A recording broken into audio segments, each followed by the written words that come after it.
Precisely. So I think what One Punch Man demonstrates, or at least the character of Saitama, is that human beings, in a sense, need to be limited in order to grow, and they need to have some kind of concrete limitations or concrete barriers that keep them flowing and journeying in one specific direction.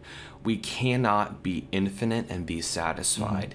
Infinity is almost contrary to human nature or contrary to the human heart, that you can't have achieved it and remain human, or there are certain things within the heart that are not compatible with taking on aspects of infinity to oneself.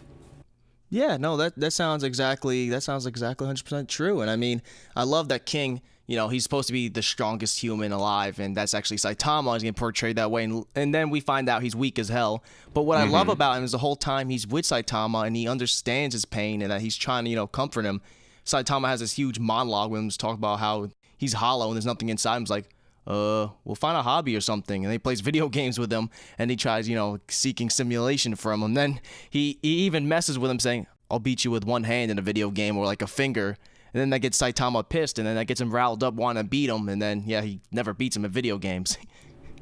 Right, but then the funny thing is that he takes that stress and he puts a little bit of extra power, as if he needed it, into the one punch he gives the Elder Centipede at the end of season 2. Completely demolished it.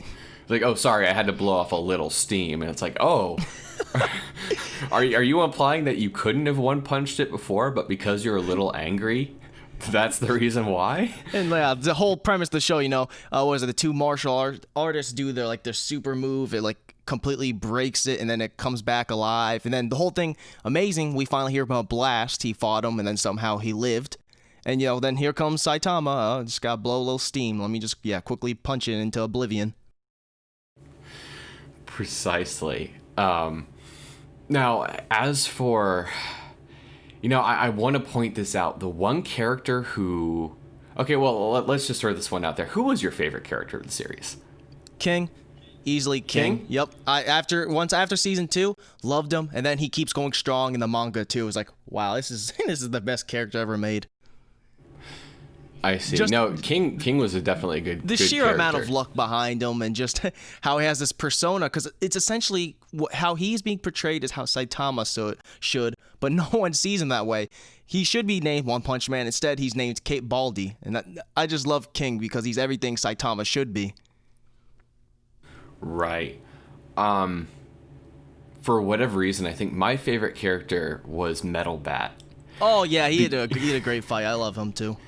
He had a really good fight with Garo, and just the sheer amount of defiance and spunk that this guy has, and I love his look, like that sort of pompadour thing. Gangster. The pompadour. He's got that sort of gangsterish look going. But what ends the fight? His little sister comes around. She's like, "No fighting when I'm around," and Garo's just like, "Okay," and walks away. I always loved that. She just listens. That was one interesting thing about Garo, is the concern he showed for children, because that one thing motivating him was a childhood scar. And so, obviously we're not going to spoil anything in the manga, but I have this strange sense that he can never truly become a monster, because there's one part of his heart that is still very innocent and still has so much of a sense of justice. He could never truly become a monster. Well, even at this point, heck, he's already fought Saitama twice, and he's already lost him twice. Right. Well, the best part is Saitama doesn't even know he's fought. He wants to fight Garo. He's like, everyone keeps gassing him up like he's this human monster, and Saitama's getting excited, and little does he know, he already beat him twice. Right. And the one time wasn't even one punch. It was just the one kick and threw him through the wall and then left him pretty much down for the count. And go figure, he thought it was King. It still surprised me. The amount of luck King has just in the show is amazing. And, Garrett thinks that King one punched him, but actually it was, go figure, Saitama who, kicked him. Right. But another character I really, really liked in One Punch Man was Snakebite Snack. Why him? I'm interested on that one because he's a very much side character. Yes, he very much was a side character, but what was interesting about him was that it was the times when he showed up. Um, he was sort of an arrogant Class A hero who was very much of a jerk, and he kind of had a chip on his shoulder. But after being humbled by Saitama, when he tried to take him on early in season one, or about midway through season one, Yeah. he takes on a new aspect of humility, and I think he slowly rediscovers what it means to be a hero. But at the same time, he's wrestling with the fact that he's probably very jaded. He's getting older. There's this new generation of heroes that have risen up, like Saitama or like Genos, and they're demonstrating power beyond what the last generation of heroes has seen. And he's coming to terms with the fact that he might be a little outdated, but he accepts with humility the fact that he's going to continue offering what he has to offer and fight for as long as he can continue being a hero. And we really see, I think, his shining moment when he and I believe it was Lightning Max. Yeah, Lightning Max. They stood up to defend Suiru after Goketsu had taken him down, and they decide to stand up to him even though they pretty much know they're not going to be able to do it. They stand up to defend one innocent person who isn't a hero.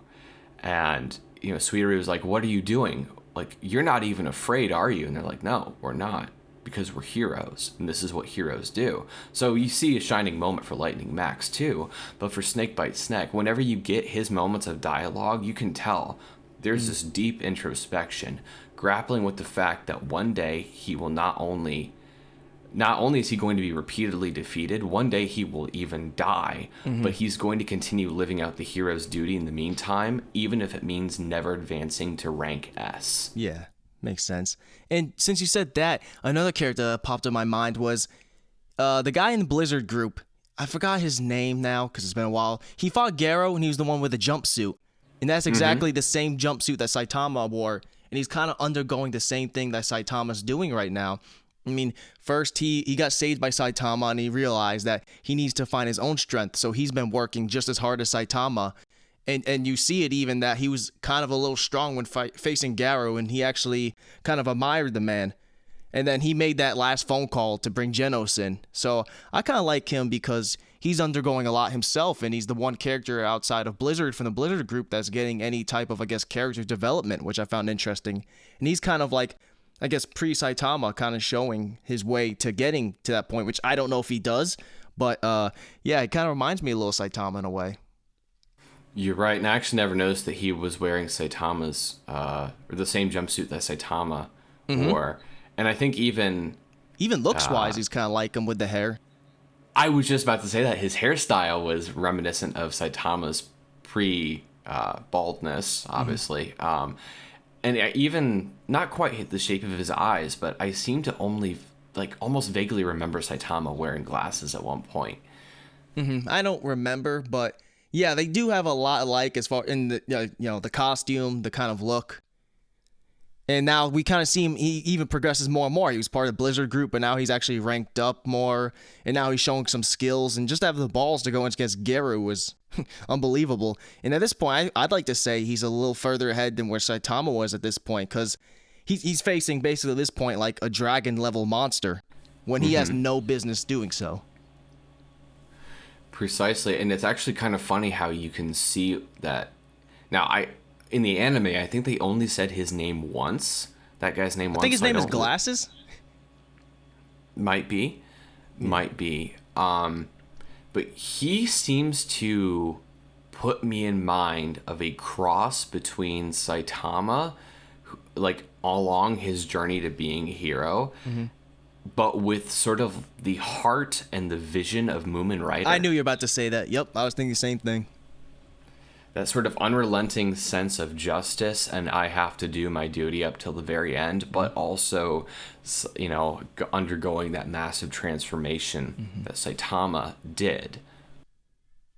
It goes to show just how, even though Saitama is not really feeling anything, feels hollow, the amount of people he shapes is just amazing because, with Fubuki, with, I guess, Glasses, Genos, a lot of even the S class, like he shapes a lot of them, and a lot of them end up sooner or later getting to respect him. It's amazing that he's not he's not even trying to do all this. He doesn't feel anything, but yet he does so much for so many people. Right. Yeah. Yeah, that actually puts me in mind of another anime, the last season of which is airing right now. It's known in English as My Teen Romantic Comedy Snafu, but in Japanese it's Oregairu, and the main character, his name is Hikigaya. He is the most cynical, bitter, nihilistic teenager you would ever meet, and actually makes the show rather uncomfortable to watch sometimes. But the amount of people that he it's bizarre because he's such a compassionate person and yet he has no values in life. But he repeatedly demonstrates this sort of self-sacrificing compassion, and he will make himself look like an utter fool and completely tear his own dignity to shreds just to help somebody get over a minor problem. And that's why he doesn't value anything, because he doesn't value himself.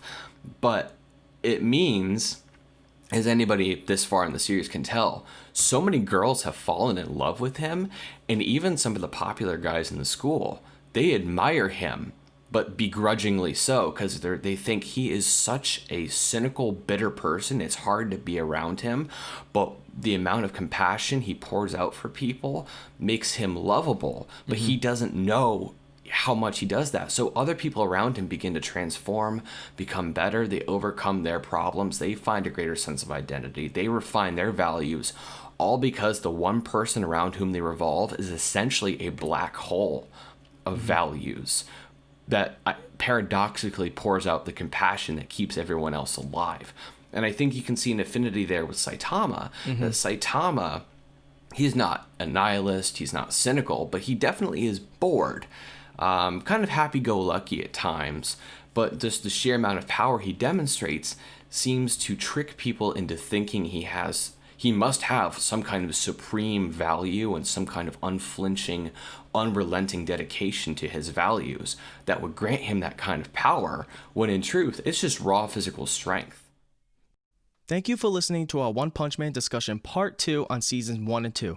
Like and subscribe for more One Punch Man, My Hero, and Attack on Titan content. Also, make sure to sub to Plato-Senpai as well, and a huge thanks to him for helping make this happen.